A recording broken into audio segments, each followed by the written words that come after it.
자, 오늘 영상 시작하기 전에요. 혹시 테슬라 FSD 쓰시는 분들 아니면 자율주행에 관심 있는 분들 계시면 끝까지 꼭 보세요. 오늘 내용 진짜 실용적입니다. 구독이랑 알림 설정 아직 안 하신 분들은 지금 눌러두고 시작해요. 테슬라가 또 업데이트를 내놨습니다. 이번엔 소프트웨어 버전 2026점이 9.10인데요. 사실 FSD 자체의 주행 실력이 바뀐 건 아니에요. FSD 빌드는 여전히 V1 4.3 이 그대로입니다. 그런데 왜 업데이트가 나왔냐고요? 바로 그 악명 높은 팝업 창 때문이에요. 테슬라 FSD를 한 번이라도 써보신 분들은 아실 거예요. 자율주행 중에 운전자가 개입을 하면, 그러니까 핸들을 직접 잡거나 브레이크를 밟는 등 FSD를 해제하는 순간 화면 한가운데에 큼지막한 팝업이 뜹니다. 왜 개입했어요? 하면서 이유를 선택하라고 요구하는 피드백 메뉴인데, 이게 진짜 많은 운전자들한테 욕을 먹었거든요. 왜냐면 일단 크기가 너무 컸어요. 센터 디스플레이를 반 이상 덮어버리니까 내비게이션도 안 보이고 다른 조작도 방해가 됐죠. 게다가 선택지 중 하나를 누르기 전까지는 화면이 아예 잠겨버리는 구조였어요. 주행 중에 갑자기 화면이 막혀버리면 얼마나 당황스럽겠어요. 그러면 테슬라가 이 메뉴를 어떻게 바꿔온 건지 잠깐 짚어볼게요. 역사가 있거든요. 처음에 이 피드백 메뉴가 처음 도입됐을 때는 선택지 구성이 지금이랑 달랐어요. 기타라는 항목이 있었고 운전자들이 딱 떨어지지 않는 이유를 그냥 기타로 퉁칠 수 있었습니다. 그런데 운전자들이 계속 요청한 게 있었어요. 내비게이션 오류 때문에 개입했을 때 선택할 항목이 없다는 거였거든요. 자율주행이 실수를 한 게 아니라 목적지 설정이 잘못됐거나 경로 자체에 문제가 있어서 핸들을 잡았는데 그걸 표현할 방법이 없으니까요. 그래서 두 번째 버전에서는 내비게이션이라는 항목을 추가했어요.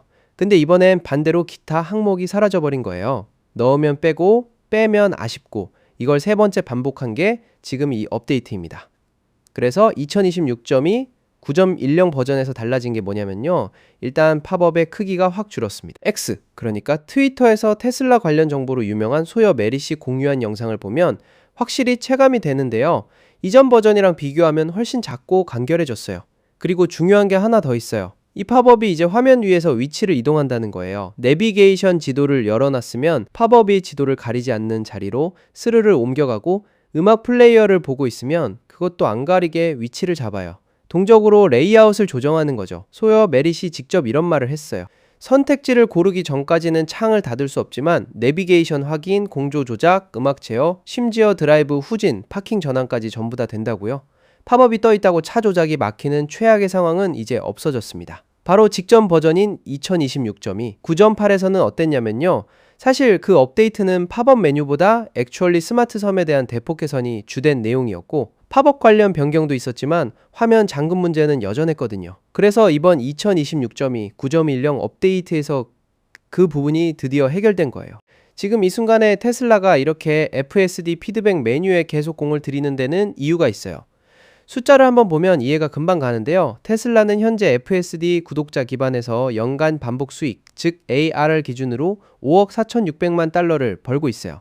하나로 환산하면 대략 7,500억 원 안팎이 됩니다. 그리고 이걸 내는 구독자 수가 거의 50만 명에 달해요. 이 규모면 FSD 테스터들이 내는 피드백 데이터는 테슬라 입장에서 그냥 사용자 불편 해소 차원이 아니라 자율주행 모델을 훈련시키는 핵심 데이터 소스예요.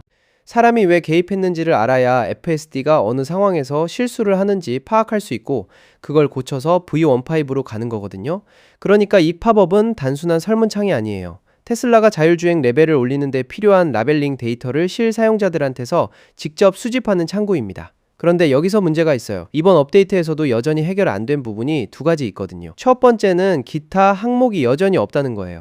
지금 선택지는 내비게이션, 선호도, 불편함, 위험 상황 이렇게 네 가지인데 딱 이 네 개 중 하나에 안 맞는 상황도 분명히 있잖아요. 그걸 담을 그릇이 없어요. 두 번째는 팝업을 그냥 닫아버리는 버튼 자체가 없다는 거예요. 선택 안 하면 창이 무한정 화면에 남아있어요. 그러다 보면 운전자들이 귀찮으니까 아무 항목이나 눌러서 창을 치워버리는 경우가 생기겠죠. 그러면 테슬라가 열심히 모으려는 개입 이후 데이터가 오염될 수 있다는 게 이 업데이트를 분석한 전문가들이 공통적으로 지적하는 부분이에요. 그래서 이 팝업이 진짜 거슬린다면 공식적인 방법은 아니지만 아주 깔끔한 편법이 있어요. 일종의 핵이라고 부를 만한 건데요. 스티어링 휠에 있는 마이크 버튼, 음성 명령용 버튼이 있잖아요. 그걸 한번 누르면 음성 메모를 녹음하는 모드로 들어가거든요. 그 순간 팝업이 자동으로 사라집니다. 아예 화면을 안 보고도 없애고 싶다면 더 간단해요. 마이크 버튼을 2번 연속으로 누르면 돼요. 그러면 빈 음성 메모가 바로 저장되면서 팝업이 즉시 닫혀요. 주행 중에 시선 한 번 안 내려도 됩니다. 물론 이 방법은 테슬라가 원하는 피드백을 전달하지 않는 거라서 데이터 품질 측면에서는 아이러니한 부분이 있긴 해요. 팝업을 너무 불편하게 만들어 놓으니까 사람들이 아예 우회하는 방법을 찾아버리는 거잖아요.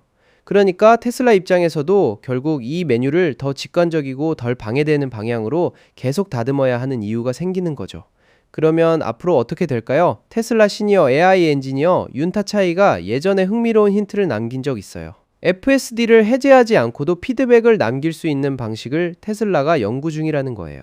그러니까 지금 이 구간은 내가 직접 잡고 싶지만 FSD한테 알려주고 싶어, 이런 식의 소통이 가능해질 수도 있다는 뜻이에요. 지금의 팝업 방식은 그 큰 그림 중 일부일 뿐이고 훨씬 더 정교한 피드백 루프로 발전할 거라는 거죠. 그리고 이 모든 변화의 방향은 결국 FSD 버전 15를 향해 있어요. V15는 테슬라가 로보택시 서비스를 본격적으로 확장하는 전환점으로 예고되어 있거든요. 사람이 개입하는 상황 자체가 줄어들고 개입이 일어날 때마다 그 이유를 정밀하게 기록하고 분석하는 체계가 만들어져야 완전 무인 주행에 가까워질 수 있는 거예요. 피드백 메뉴 하나 다듬는 게 작아 보여도 결국 그게 자율주행의 퀄리티를 끌어올리는 데 직결됩니다. 아이러브9에서는 앞으로도 테슬라 업데이트 나올 때마다 이렇게 실제로 뭐가 바뀌었는지, 운전자 입장에서 어떤 의미인지 바로바로 짚어드릴게요. 오늘 영상 유용하셨으면 좋아요 한 번만 눌러주시고요. 다음 영상에서 또 만나요.